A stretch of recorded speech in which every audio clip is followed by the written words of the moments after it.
Hello everyone! Today we are making a birthday cake. We are making the cake without flour, without gluten. Therefore, if your kids can't have gluten, this cake is for you, as you always want a cake for a birthday. That's why I decided to make such a series of cakes. Keto without flour to make it healthy. And so that children who cannot eat gluten can have cake on their birthday. Let's start with the sponge cake. Crack 3 eggs into the bowl where we will be whisking. So we don't separate the yolks from the whites, we'll whisk them together right away. Add a pinch of salt and whisk until you get a stable foam. Look, the eggs are very well whisked, they have increased in volume, lightened and turned a creamy color. Since a keto cake does not involve flour and sugar, I use a sugar substitute, erythritol. You can now buy it in any store. Where the sugar is, there is the sugar substitute, and buy erythritol. If you can't find it, of course, you can use sugar. But then the whole point of this cake is lost. Since we are making a healthy cake, we use erythritol. Add all the sugar substitute all at once and whisk for a few additional minutes. Pour the whisked eggs carefully into a larger container where I will gather all the batter. If you have a large mixer bowl, you can continue making it right there. So what's next? Next, I add here 30-40 milliliters of milk. Also at room temperature, it doesn't need to be cold. And flour? So what instead of flour? Instead of flour, we use finely ground nuts. Just grind them in a coffee grinder, or buy them already ground. Nowadays, you can buy nuts that are ground, like these you see, just ground. So look, you can take any ground nuts, but almond nuts are the most neutral. In terms of taste, it won't have a pronounced flavor. For example, with walnuts, you'll get a distinctly pronounced walnut flavor. Also tasty, also good. But with almonds, you get a more neutral taste, like a biscuit. Into the nuts, before we add them, we add 15 grams of baking powder. And then we mix the nuts with the baking powder like this. We also add here grated chocolate, or you can use cocoa. 1-2 tablespoons of cocoa, or if using chocolate, up to 50 grams. It turns out very tasty, a truly festive recipe. I like it best with chocolate. Add everything at once and use a silicone spatula. Mix it like this.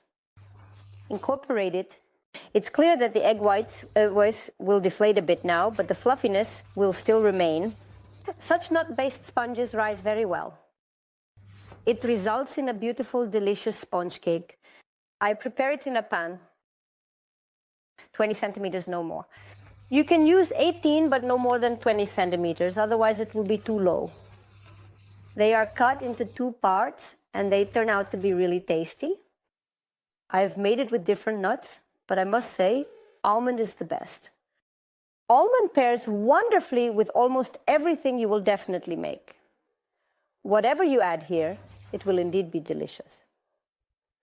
Walnut, when the cake sits in the fridge for 2 to 3 days, it starts to taste a bit bitter, because the walnut itself has a bit of bitterness in the skin, so it ends up being there anyway. And this bitterness remains with hazelnuts, with filberts. Well, maybe I'm not such a fan of hazelnuts, you know. That's why I recommend doing it like this with almonds. So, what should you have ready by this time? Before you start cooking, preheat the oven to 180 degrees for at least 40 minutes. The oven should be well heated and very hot. I take a baking form and definitely put parchment on the bottom. And pour the batter in. So look, like this. We send it straight into a hot oven. It bakes for about half an hour, sometimes 35 minutes. It all depends on the oven. We check with a wooden stick to ensure there's no wet dough in the middle. If it starts to burn on top, cover it with foil, because these are nuts and they tend to burn a little. If you add more cocoa, it will be denser, and then anyway, foil. The last 15 minutes, be sure to finish baking under foil to prevent the top from burning. While the sponge cake is in the oven, we'll prepare the cream. I will make the cream based on mascarpone. You can take any cream cheese you like and use it as a base, but with mascarpone it turns out delicious. In my opinion, it's like a real cream. If you make it with cream cheese, it will either have a tangy taste or, on the contrary, be a bit salty. Not all kids like that. You can also use just sour cream for this cake. Very rich sour cream. If you can't find rich sour cream, you can strain it through cheesecloth overnight to make it thicker. Instead of sugar, I will also use the sugar substitute erythritol, and I will need 2 eggs. Now, separate the egg whites to one side and the yolks to the other side. If your eggs are too small, use 3. Add a pinch of salt to the egg whites and start beating them until foamy. So add 3 heaping tablespoons to the egg whites of the sugar substitute. And mix it.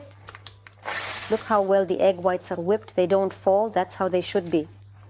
Now the yolks. You don't need to wash the whisk. First, beat the yolks without anything, just so they change color and slightly increase in volume. Add 2 tablespoons of sugar here as well and mix. Send half of the mascarpone here to the yolks. And mix. Do everything with a mixer as well.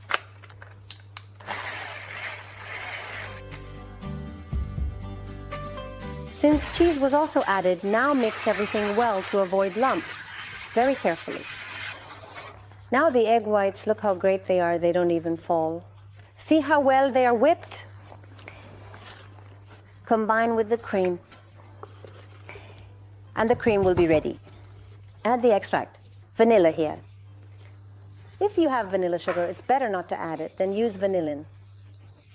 But I have extract, you can pour a lot of it, because with vanilla you only need a pinch to avoid bitterness. Mix everything, gently folding in the egg whites so there are no visible pieces of egg white. And the cream will be ready. Once it's baked, let it sit for about 10 minutes, then remove the parchment. So now you see it only remained on the bottom on the parchment. It needs to be cut into 2 parts. You can wait for the sponge cake to cool, but it's already warm. You see, I'm already touching it and it's warm. Mark around like this in a circle. And cut.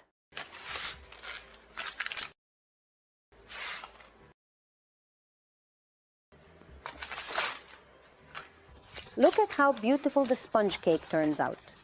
To remove the parchment from the other side, flip it over with a piece of parchment to this side.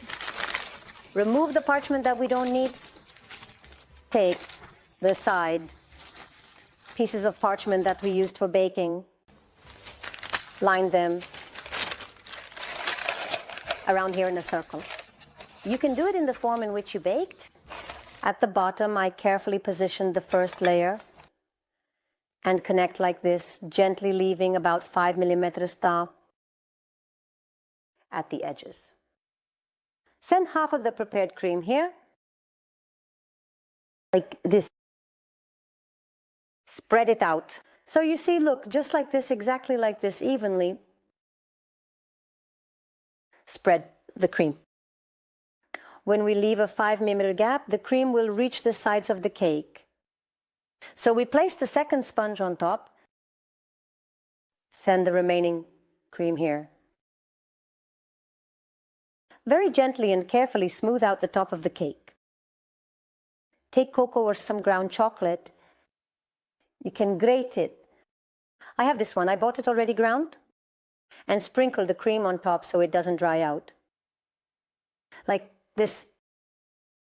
You can do this with cocoa. Now, place it in the refrigerator for 3-4 hours. I will put it in and cut it in the morning. Take the cake out of the refrigerator 2 to 3 hours before serving so it warms up. So, remove the mold.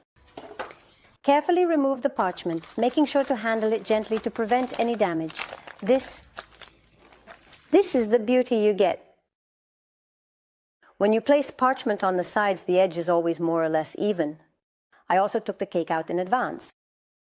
It slices very well and holds its shape. Cut the cake into small pieces. The cake is very filling. So look, the cake turns out to be very soaked. The layers soak well, and there's a lot of cream in the middle. It is very juicy, very tasty. Cut it into small pieces. Look how tender the cake turns out. It's so nutty, I would call it a nut cake. So let's try it. Well, it smells fragrant. I would say it smells like chocolate or cocoa, something like that. Listen, now the cake turns out to be so soaked with a lot of cream. Very tasty.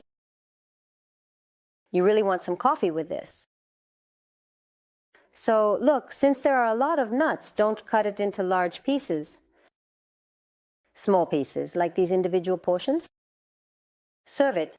This is a very delicious treat and a birthday cake, both healthy and tasty. And no one will guess why there's no flour in it. How did it turn out like this? It looks like a specific cake, as if it's a sponge cake. To me, the cream in the cake itself resembles something, as if it's a golden key. The nuts, with this cream, give the effect as if there's boiled condensed milk in it. I don't know how it happens, but it tastes as if I'm eating a golden key. That's why actually I call it a little nut. That's it. I'm brewing myself some coffee and enjoying the cake. Bon appetit to you. Be sure to make it and write how it turned out for you. And let me know if you like this recipe.